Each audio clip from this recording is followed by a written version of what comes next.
Hey everyone, and welcome back to the channel.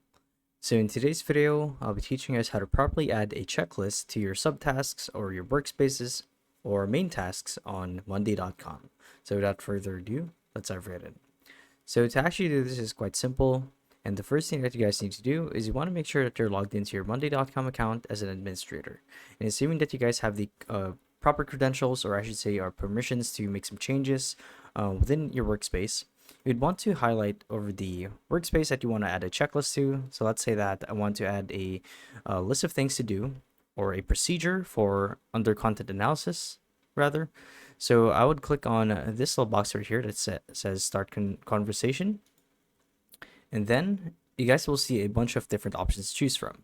So from here, you have the formatting, the bold text, italic, underline, so on and so forth, the numbering organization, bullets, table, and so on.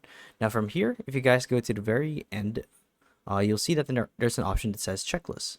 So what we're going to do is simply click on that. Actually, let me go back there real quick. Add a checklist, and you can add as many as you want actually. So let me try it again. And we can name this whatever. We can do download file, for example.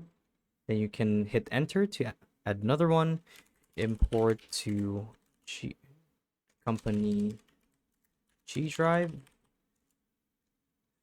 Upload to frame.io and hit update. And yeah, that's it.